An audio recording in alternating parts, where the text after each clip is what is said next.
After that, I don't miss it at all. So you can't drink any alcohol? I don't know, can't, I don't. No, I mean, but what is for? whiskey worse than wine, for example? I don't know. It's got a higher alcoholic content for its Yeah. stuff. You can feel whiskey burning as it goes down. You can, I just felt it now. So you have grape juice on that? I have great. I'm on fire. You know, when I was in Germany some years ago for work, over the Shabbos I went to the local shul there, and it's almost all Russians, and they made kiddush over vodka, Yeah, not sure. over wine. Sure. Oh no, because that's their drink. But I was so surprised. Accuse the Germans. So they have this enormous. There's only there was one shul that survived in Frankfurt. It was a shul built in 1919 after the First World War. It was originally a reform shul.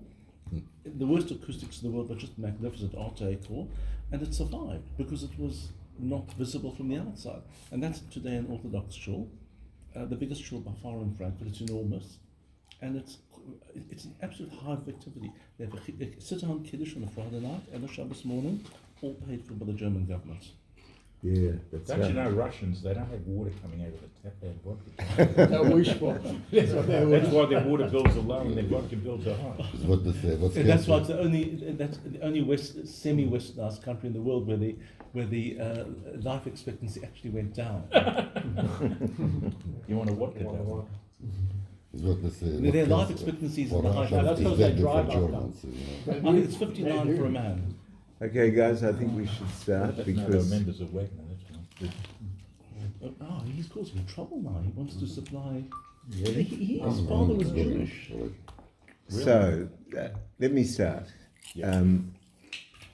I thought we'd learn a moment tonight from Chayei Sorrow, from Parshas Chayei Sorrow. That's the Sedra, and this was from Tovshin Mem Hey, for those who persecute me if I don't give a reference. And I'm not going to take you through all of the Rebbe's pathways in this, but to just try and isolate one or two things which are really personal to us.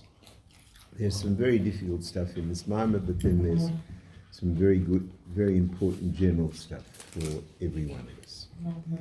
So the Rebbe starts with the well-known problem that commentators have, that the Sedra is called Chayei Sorrow, and it begins with the words that Sorrow lived 127 years and died.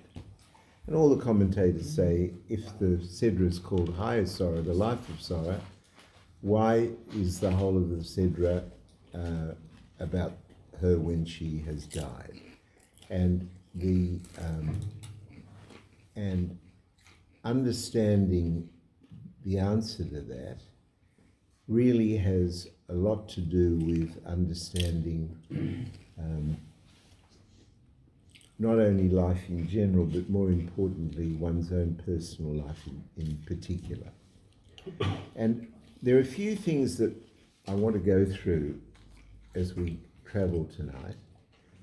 And I'll just highlight where the signposts are so that you'll see them as we come to them. The first is we need a definition of, or an appreciation of what the question is, life after death. Is there such a thing as life after death, and what does that mean? Right?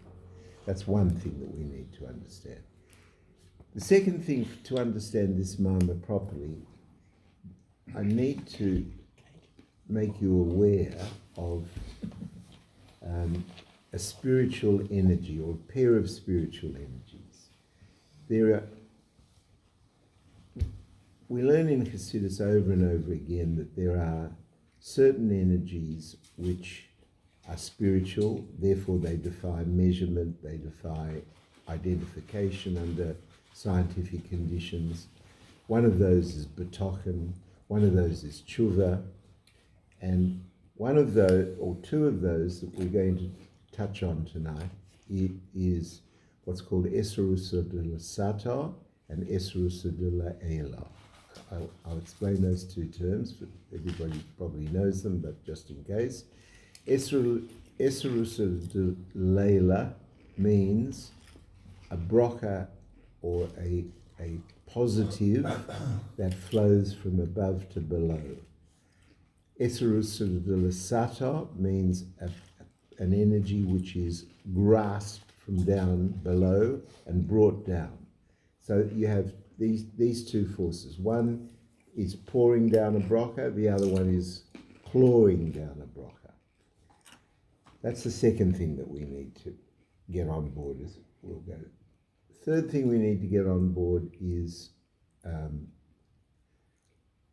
what really the life of a tzaddik is, and in that regard, understanding the difference between power and influence. If I tell you that, if I ask you to differentiate between power and influence, if you haven't been there before, it's a difficult job, because you think of people who are powerful and you think they're influential. You think of people who are influential, they're powerful. But we're going to see that they are two completely different dynamics. And finally, if we get time, let's just start with those. All right, let's start with this issue of life after death. Contracting libraries of Jewish thought into a few simple sentences, which obviously is dangerous because it's over glib.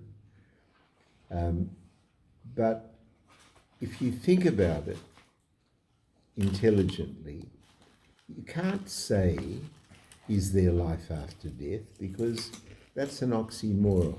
If it's life, then it's not death. And if it's death, then it's not life.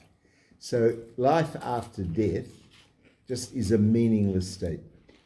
What is our belief system? Our belief system is that a neshama is...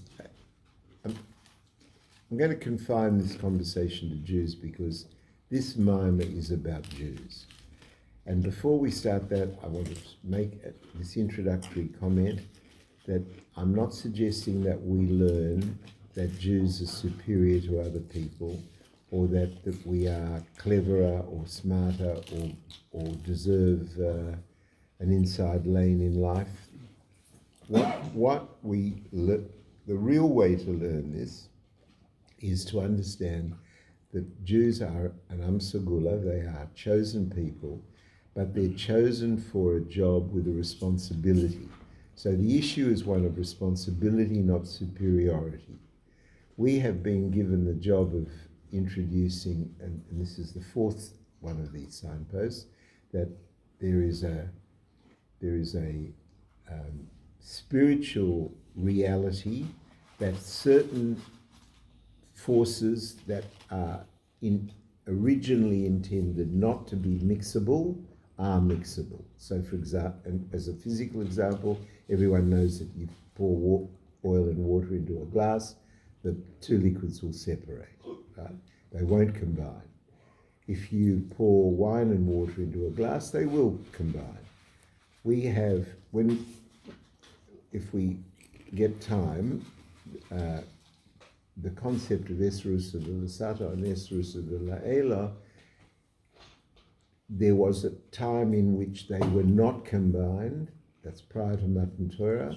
And after Matan Torah, when Hashem came down and we were given the koyach to elevate Gashmis into Ruknis and bring Ruknis into Gashmis, those things became available to be mixed. So when we talk about this issue of life, and so we're going to be talking about Jews, not because of any superiority, but because of responsibility. This is true of all humanity, but we're talking about Jews in particular. Jews in particular have a neshama, which is a Helik Elokam Mimal, which is a part of God above. Now, that neshama existed before its entry into the guf. How do we know that? Because we know that neshamas have many gilgulim. We haven't got time to go into gilgulim tonight, but gilgulim basically means that the neshama is reincarnated into the body over and over again. That means that it lives independently of the body. If you want to use time, which is unfortunately a bad, illogical thing to explain this with, because time is a created commodity, time is gashmias. But we're talking, if you want to use time as your analogy, then the neshama existed before the guf and will exist after the guf, because those existences are independent of one another. They are dependent on one another for a period of time, but the usual mashal given, and this was the mashal given to me by my first teacher 50 years ago, was the refrigerator. You have a refrigerator and you have a cord which is plugged into the wall for the electricity. When the refrigerator is plugged into the electricity, the refrigerator works and does its job of cooling whatever it does. You pull the cord out and the guf, the body, the refrigerator, dies. It stops working. But blind Freddy understands that the electricity hasn't gone. It's there. Is it being channeled down that wire to that fridge? No. But can you say that the electricity is gone? Where's it gone? It's not gone. So that's not a bad moshel for what we're talking about. When a neshama leaves the guf, or when the guf is separated from the neshama, the guf dies, like the refrigerator. And if you leave the refrigerator long enough, it'll go rusty and it'll smell and it'll get old. But the electricity doesn't die with the refrigerator, and the neshama doesn't stop existing because the guf stops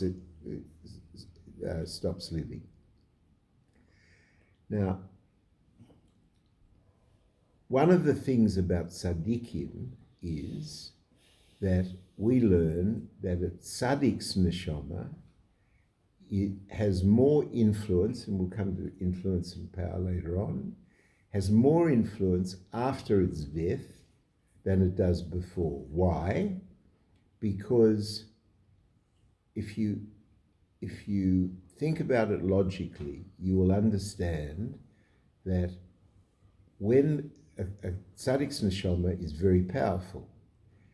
When it's in the guf, its power, its koyach, is limited by the guf. When it's separated from the guf, the power doesn't change. What does change is the limitations on that koyach disappear, because there's no guf anymore. So you have situations like with our Rebbe. Our Rebbe has been dead for a quarter of a century, and there are more Chabad houses opened every year than there ever was. There are Ifabring for kids. I'm going on Monday. I have to speak at Kesser Torah to kids who are in their early teens. They've never seen the Rebbe. Their fathers haven't seen the Rebbe. They have no personal, and they're soldiers. They're soldiers in Chabad. So where does this come from? This is a koyach of the Rebbe's neshama, of his influence. We'll come to the influence in a minute. But to say that is there life after death is just a misunderstanding of the whole proposition. There's no life after death of the guf, but there's no death of the neshama. So and this is taught to us in code in this week's Sedra, and that's what this week's Sedra is all about.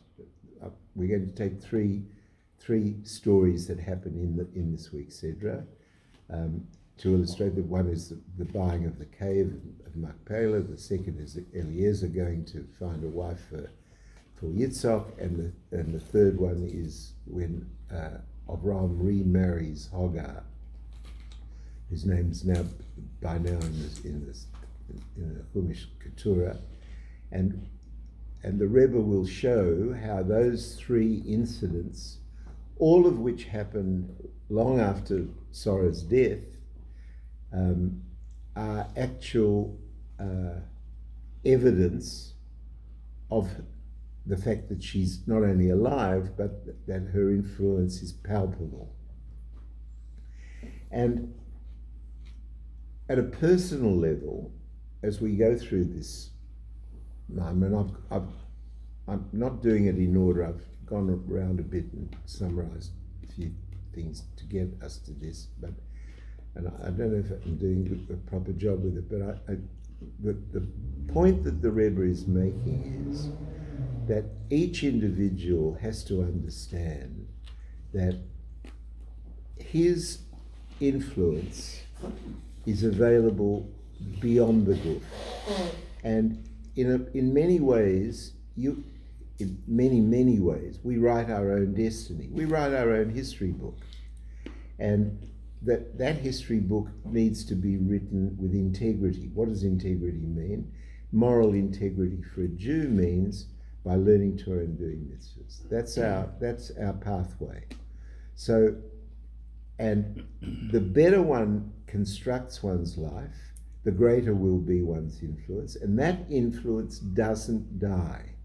That influence doesn't go away. It'll be there in children and in grandchildren and in great-grandchildren and in subtle ways that you don't see. You know, we had a Hayom Yom a week or 10 days ago where the Rebbe said that a house in which where Torah is learned is a different atmosphere. There's a different avir, there's a different air in the house, because the children are breathing clean air, clean spiritual air. So, Chayei Sarah, that she lived to be 127, and Rashi explains that what the 100 is, and the 20 is, and the 7 is. But the point about this is that it then says, and she died. And then the whole of the Sedra is called Chayei Sarah. Why is it called Chayei Sarah? Because the life of Sarah is just as important after the Guf's death than before, in many ways more important. I mean, the Rebbe is achieving more in 2023 than he did when I saw him in 1987, 1989.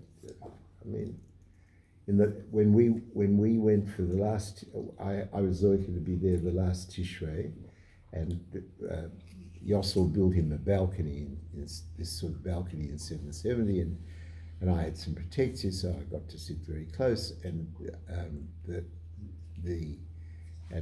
on Shabbos.parashat there's what's called Seder Nagunim, that we sing all and you looked at the river, and he was so frail, and he'd been sick, and he had 2 strokes, and he was frail, and yet look a quarter of a century later, is anything diminished? On the contrary, it's got much stronger.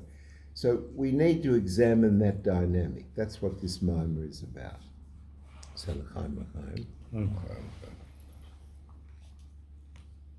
okay.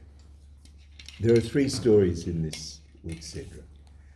The first is where Avraham Avinu buys the cave from the tribe of Kes, from the cave of Machpelah. And why is this so important that it merits inclusion in Hashem's Torah, which is his wisdom? And remember, Torah is nitzchis, it's eternal.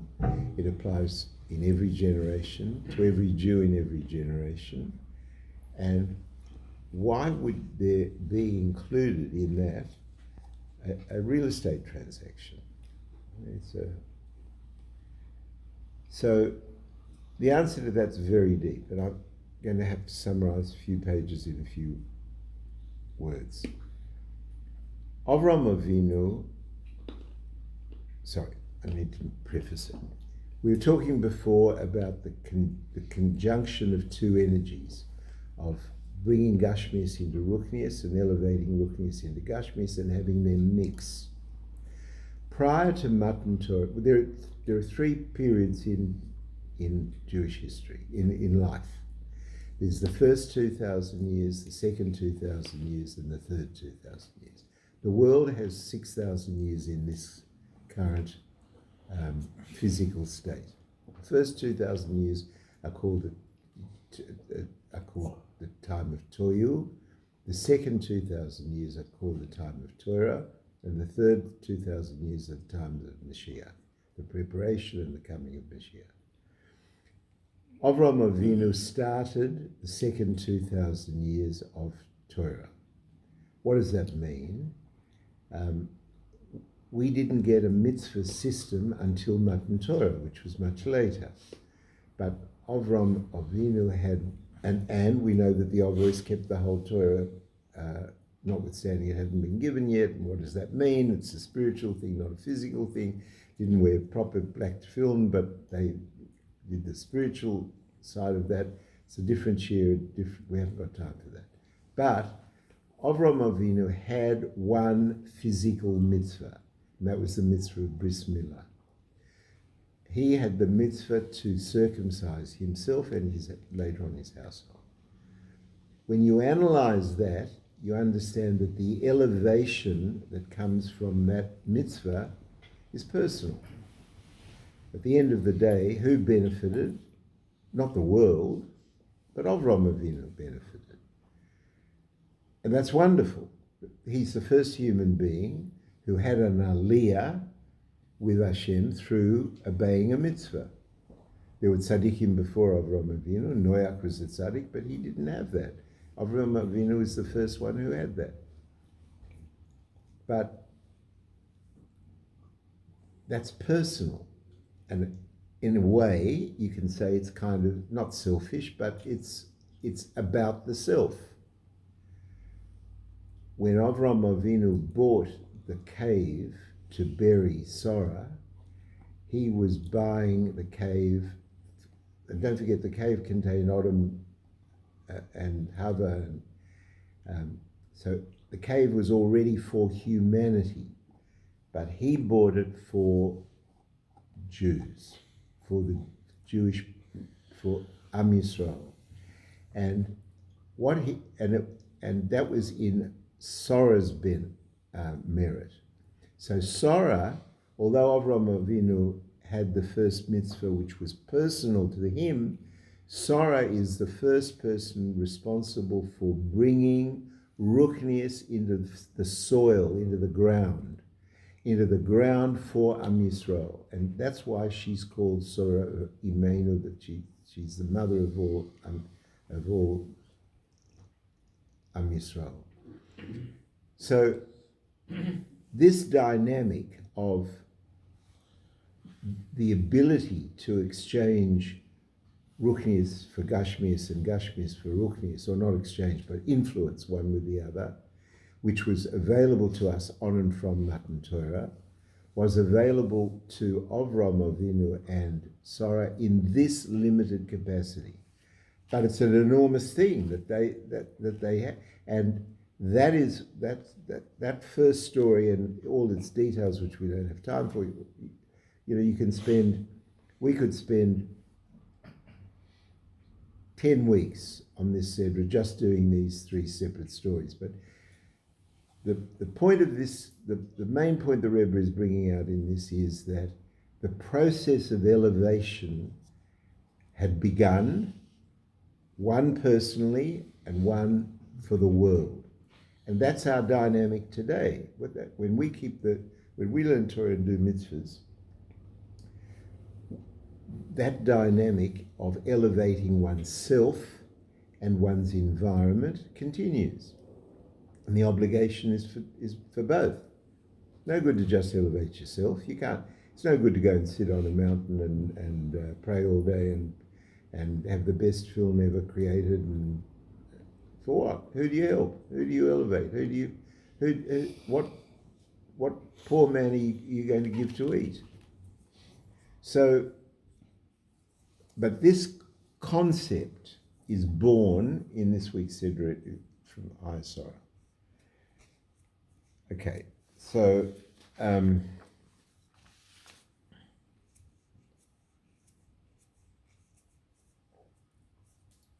now Avram, at this point of time in the Sidra, has two children. He has one through Sarah and one through Hagar. Hagar is his Pulegesh. It doesn't have the full status of a wife. We haven't got time for that now. But Avram Avinu was pure Hesed. We haven't got time for that now, but just accept that he is pure Hesed. Yitzhak is Gevurah. Yaakov is Tiferes. But he, as being so entirely Hesed, kindness, he wants both of his sons to. What father doesn't love both of his sons? What father doesn't want the best for both of his sons? Sarah says, no, Ishmael can't inherit with Yitzhak, and not only that, but I want you to send him away. And Avram's horrified. Can you send away my son? So he talks to God, and God says, listen to your wife. And there are lots of jokes about that, how we should always listen to our wives, but it's not a joke. Hashem is telling him that Sarah knows what she's talking about. Now, what does that mean? Sarah is the first Jewish mother. Hagar is not Jewish. So the son is Avram's son, Ishmael, but he's not a Jew. And this distinction of a Jew and a non-Jew is introduced into our psyche, into our spiritual psyche, by Sarah, and we know about it only after her death, because that's when it's reported in the Torah. Now, the reality is that a Jew has got to understand that we have a different set of responsibilities. We have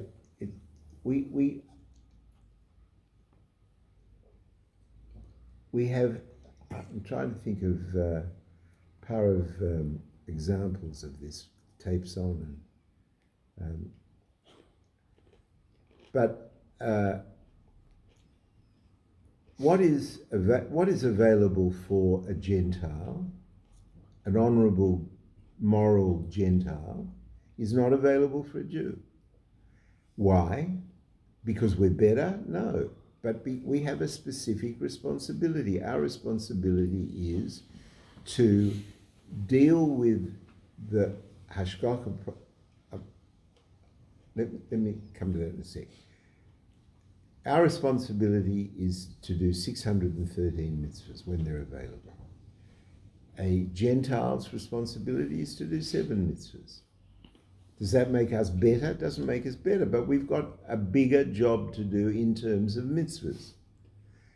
A Gentile has a bigger job to do in terms of building the world, in terms of building Gashmias, in terms of building technology and art and music and medicine, and Bach has got to make his contribution, and Beethoven's got to make his contribution, and these are wonderful, beautiful things, and no one's minimizing them, but and although Jews are necessary for each of these development steps, this is a piece of Kabbalah that's very difficult, but every development in history has a Jewish presence there for a whole lot of Kabbalistic reasons. But the reality is that a Jew's job is to bring Ruchnius into Gashmias and elevate Gashmias into Ruchnius. And there are 613 pathways to do that. And that's our job, and that's our responsibility. And to imagine that for you and I to imagine that we can get away with 7 mitzvahs, you don't get it. You don't get your shlichus in life. And, while we're dealing with it, probably over-summarizing too many big topics here, but let's understand this. We believe in Hashgacha Pratis. We've all learned enough about this over and over again. So we know that Hashem is creating the world every microsecond, and that means that he's creating everything, and everything that he's creating and bringing into existence entails logically that he has control. So if he has control, everything that happens to you is Hashgacha Pratis. If you have no free choice over what happens to you, you have total free choice in how you react to it. So that's the usual way of aligning Hashgacha Pratis and Bechira Chofshis. What happens to you, that's God's business. How you react to it is very much your business. But what you don't hear in the Farbrengens that talk about this is that the Hashgacha Pratis that you get next depends on your Bechira Chofshis that you did just a minute ago. And that's a very important piece to understand, because really, at the end of the day, each Jew is the absolute architect and engineer of his own destiny. You say that destiny comes to you by Hashgacha Pratis? Absolutely true. But it also is influenced by the choices that you make with the previous piece of Hashgacha Pratis. Now, mixed with that is what we learn over and over again, that each person's going to have their own talents and each person's going to have their own wherewithal to deal with Hashgacha Pratis that comes to them, etc., etc., and that's all true. But make no mistake, when you have the next piece of Hashgacha Pratis, that's a result. That's Esarusa de La'ela, that's this pouring down of a reality which comes from how you reacted to the previous reality, the Esarusa de L'Sato. We learn this over and over again in the month of Elul, because in the month of Elul, how you prepare for yourself, that comes Rosh Hashanah, and that's the most obvious example of this relationship. But that doesn't mean that relationship isn't on every second of every moment of your life, because it is.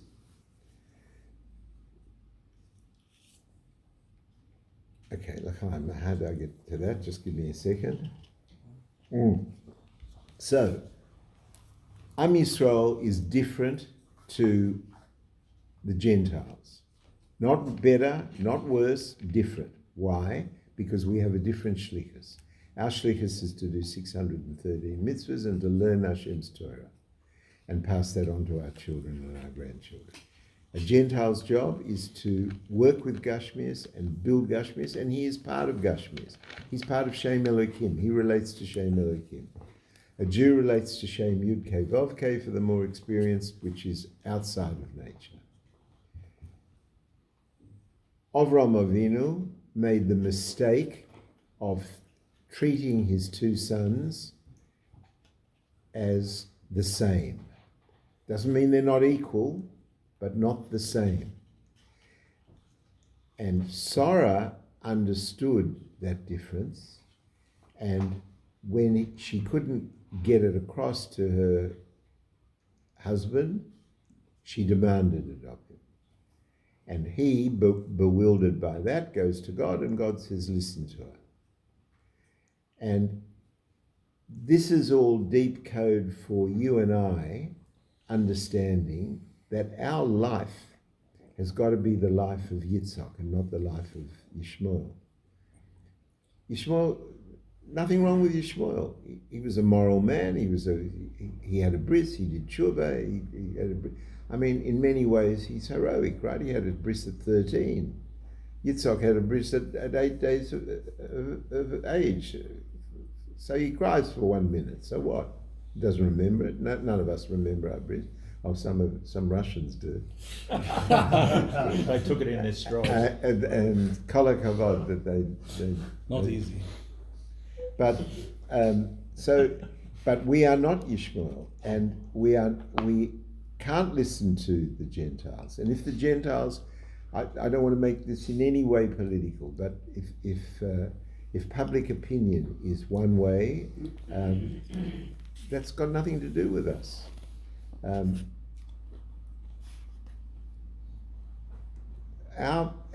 We have to listen to our Rebbes and learn our Torah and do our mitzvahs and be connected to God in the way that a Jew needs to be connected with God.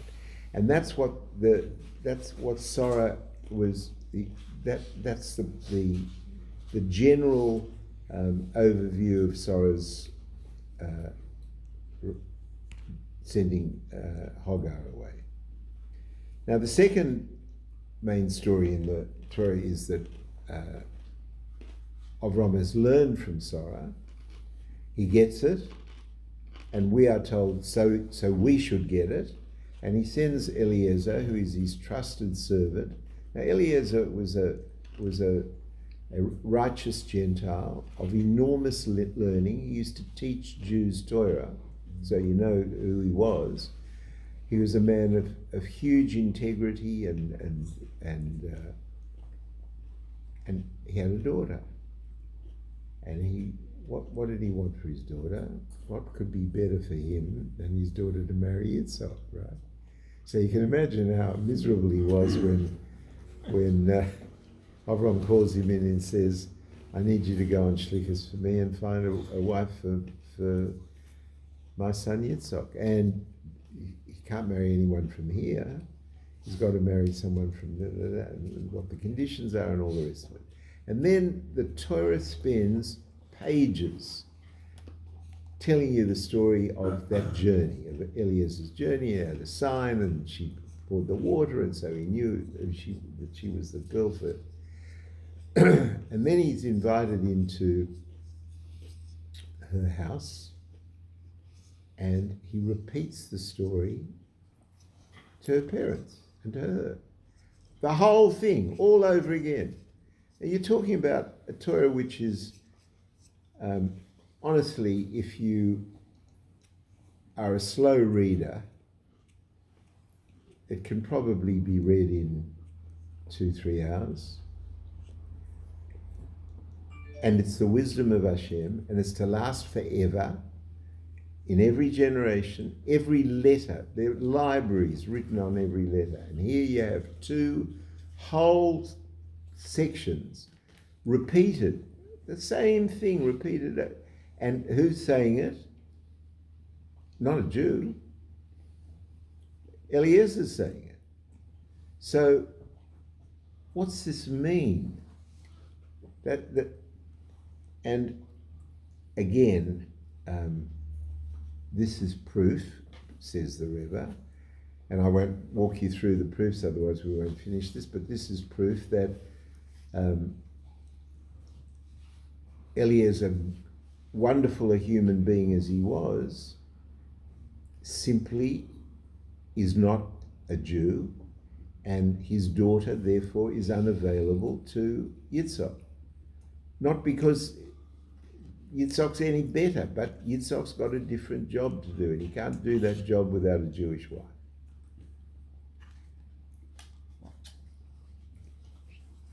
Now, there's another aspect to that which the Rebbe goes into. We won't really get time to deal with this, so let me just deal with it briefly. Unfortunately, everything here is briefly tonight. I need you to understand the difference between, we have 2 words that repeat themselves throughout all our learning.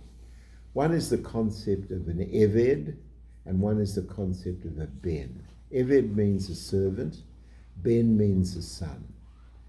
Both, a father can give a servant a job to do, and he can give a son a job to do. And both will do, bring me the wine from the cellar. So if the wine appears on the table, the job has been done, whether it's been done by the servant or whether it's been done by the son. What's the difference? The servant does it out of obedience, in Hebrew, Kabbalah soil. The son does it out of love, because his daddy asked him to do it, so it's his daddy, so he does it. These are two separate levels of service for a Jew. We have to serve Hashem both as an Eved, in other words, employing Kabbalah soil, obedience. You don't like it, who cares? You know, my friend Rabbi Philman still has to do with my son Akiva, and he told Akiva that they should learn together. And Akiva said, "Oh, Rabbi Philman, I don't like learning." And Rabbi Philman said, you know what he answered him? He said, "So what? So what you don't like learning? A Jew's got to learn. And if it's got to be out of Kabbalah soil, it's got to be out of Kabbalah soil. You don't like learning, so what?"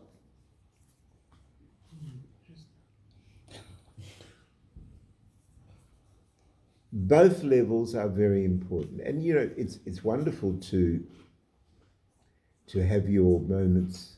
Every Jew has private spiritual moments with his God. Some are on special occasions. You bring your daughter under the chuppah, or you bris your son or your grandson or whatever it is, and you have this feeling of a spiritual high. But again, so what? That's not why we do it. We do it because we're obligated to do it. It's a matter of responsibility. I can't stress this enough. The big mistake out there in the street is to talk about Am Yisrael by Jews talking about Jews as we are better in some way. They don't get it. Somebody that talks like that doesn't get it. We have a different responsibility, and that's a very severe responsibility. And most of those people that take refuge in the fact that they think that they're superior in some way are missing that point. You know, I won't say his name here, but one of the great speakers in the world at the moment came to Australia to Fabring a long time ago now, in the old yeshiva days.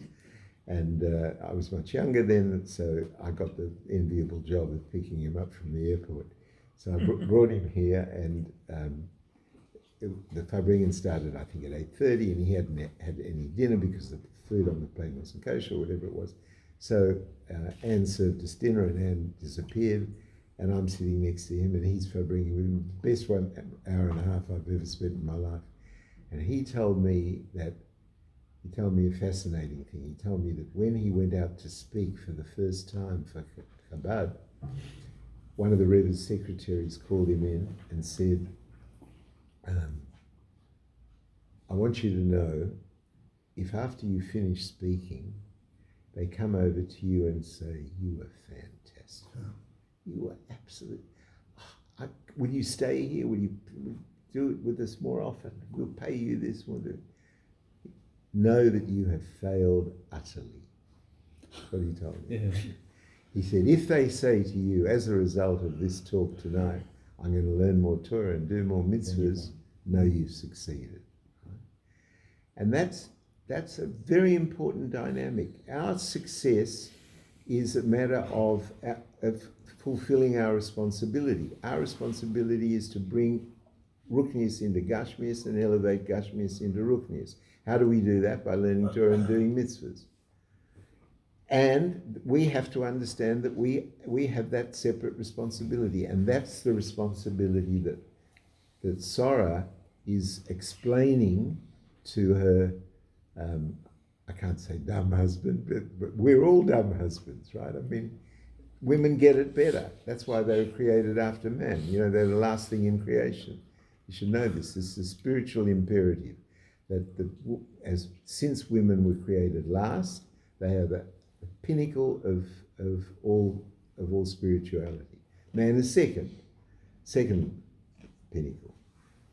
Okay, now thirdly, the third story is that Hagar, who's now called Keturah, is remarried. She wasn't married in the first place, so there's an argument about whether they're married or not married. But anyway, reunited with Avram Avinu, and he has more children with her. And But the Torah says that although he gave matonos, although he gave presents to all of those children, he gave his whole inheritance to Yitzhak. That's what it says. Which goes to show that he learned the lesson from Sarah, that his spiritual koiches, we're talking code here, we're not talking about toys, his spiritual koiches he gave to Yitzhak. Why? Because Yitzhak had to be the progenitor of Am Yisrael. Yitzhak was Jewish, Yishmael was not Jewish, because Yishmael was from a non... Now it's a different dynamic with Yitzhak's children. Yitzhak has Yaakov and Esav is bad, and Yaakov is good, but they're both Jews. One is derelict in his responsibility of being a Jew, and the other is not derelict in his responsibility, but they're both Jews. That's not the dynamic with Keturah and her children. So you and I are being expressly told by the Torah that Avraham Avinu gets it right, and he's giving his whole spiritual inheritance to Yitzhak. Now let's just go back to this. What is it that is coming out of this Sedra about Sarah after her death? We're talking about her influence, right? Not her power. So I'm going to try and explain the difference. Let's pretend that you start a business, and you start a business of manufacturing drinks.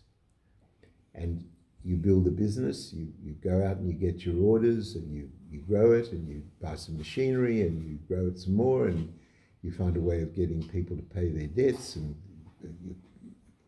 your debtors pay you, and you grow, and the business is successful. And you put money back in the business, and you build it, and you build it, and you build it.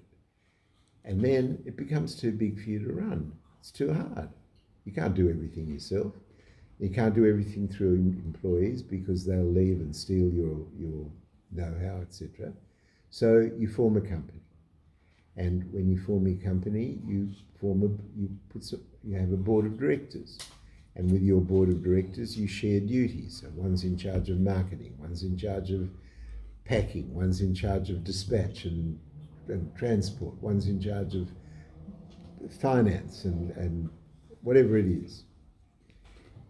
Every director you appoint and make boss of an area, you diminish your power. Does everybody agree with that? So you were all powerful before when you were running the business, but now you've got 4 directors, you've only got a quarter of the power.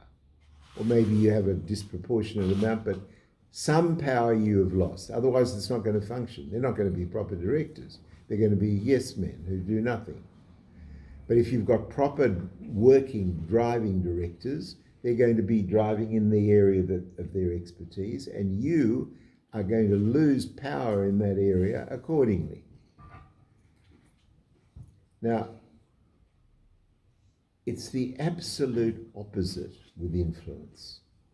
When the Rebbe appointed shluchim, he didn't appoint avodim, he didn't appoint servants.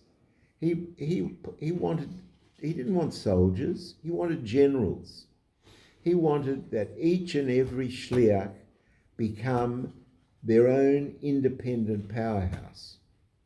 So there was no question of, and was he losing power? He never had any power in the first place. The Rebbe never had any power. What power? But each and every one of his shluchim became his generals, and he talked to them accordingly. He said, that's what his talks on shlichus were, that they have to become shluchim. They have to imagine and grow and become great. And he wasn't jealous of them. He wasn't worried that whether this guy is going to squeeze him out of this or squeeze him out of that. Why? Because when you take a candle and you cut the candle in half and you extinguish the flame, you cut the power. But if you light another candle from that candle, and another candle from that candle, another candle from that candle, all you're doing is just increasing the light. Increasing the light is the concept of influence. Dividing the effectiveness of yourself affects your power. The Rebbe never cared about power, but he did care about his influence. And we live in a time when you see palpable proof of what level of influence that is. That a quarter of a century after his passing, you have an army of Chabad kids that going to we have a war on at the moment. These guys are going there putting tefillin on with the soldiers. You've got no idea what they're doing. They're going into absolute war zones to put tefillin on with these soldiers. Never seen the Rebbe. Their parents never saw the Rebbe. So, and that's what this Sedra, that's what the Rebbe is saying in the Sedra, that we have an obligation to understand that we need to be a source of influence, not power. Who cares about your power? But it's very important that each person, Rebbe has a fantastic thing in another place, I'll just bring it to you. When Avram Avinu got the bracha for Bein HaBasarim, between the parts, Hashem says this, last week said, I think, or the week before, Hashem says to him that he blesses him like the sand, that his progeny will be greater than the sand on the sea and the stars in the heavens. Right? So Rebbe asked a fascinating question. According to modern science, Rebbe doesn't quote this number, but according to modern science, there are 400 billion galaxies. Right?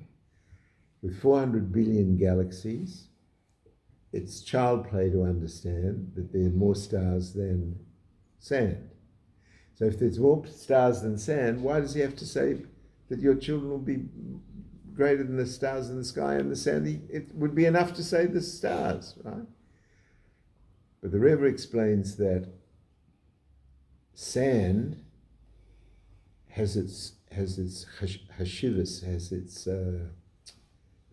importance, its importance, its reality, by being bound with other bits of sand. 1 grain of sand in your shoe or 2 grains is an irritant. Yeah. A beach is a beach. But stars have to shine with their own light. Each star has its own individual light. So when that Hashem is giving that bracha to Avram, and from Avram to you and me, because we are the progeny of Avram, we are being told, the Rebbe explains, that on the one hand you have to be part of Am Yisrael and a cohesive member of Am Yisrael as you see what's going on in Israel at the moment. The people are brothers together, right? And sisters together.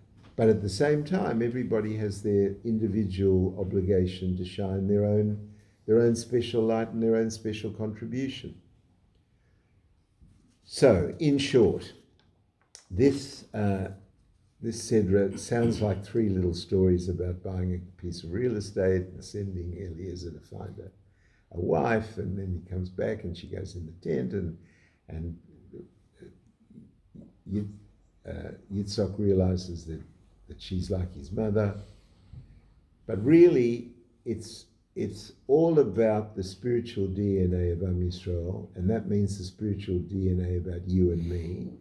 And it's about understanding really the koyach of your neshama, notwithstanding the time it's in the guf, the time it's going to be afterwards and before it, and also the responsibility for influence, just as her influence is spelled out in this, that's got to be for us, and that we have to be both an Eved and a Ben. We have to have Kabbalah soil, and we have to have love and fear for our God, and finally that both energies are very important, that we have to bring Ruchnius into Gashmius and we have to elevate Gashmius into Ruchnius. So, in many ways, the Seder of Chayei Sorrow is the blueprint for your and my life, and that's what needs to be understood. So, l'chaim. So you won't say brilliant, we'll just go out and do it. Ah, that's right, isn't it? That's the answer. Yep. No, but did she die when she had the Yitzchak? Yes. Yeah. There are two opinions. One is that she got such a fright that she died, and the other is that she experienced Klois HaNefesh. You're familiar with that phrase? Klois HaNefesh means that she was in such spiritual ecstasy that her soul separated from her guf. Why? Because her son, not her pride in Avram, but her pride in Yitzhak. Because, see, with the Akedah, most people think Avram was such a hero that spare a thought for Yitzhak. Yitzhak's going to be the Korban, he thinks, right? So, and he doesn't argue. He doesn't say, Dad, I'm a fair crack of the whip. 30 years old, 38 years old, 39, 37. 37, don't argue. Or 40, I can't remember. Schlecht. But he was freaking out. He said, didn't he? No, That's what you tell him. no, he didn't freak out No. at all, no. And when she heard that, she was so proud that she had Klois HaNefesh. That's the other way of looking at it. Did this happen on Yom Kippur? No. It happened today by Torah. I don't. I'm saying no automatically, but you're making me think. I don't was think told so. that it was. Was it Yom Kippur? I was told, I don't know. If you turn off the machine, I'll tell you something. There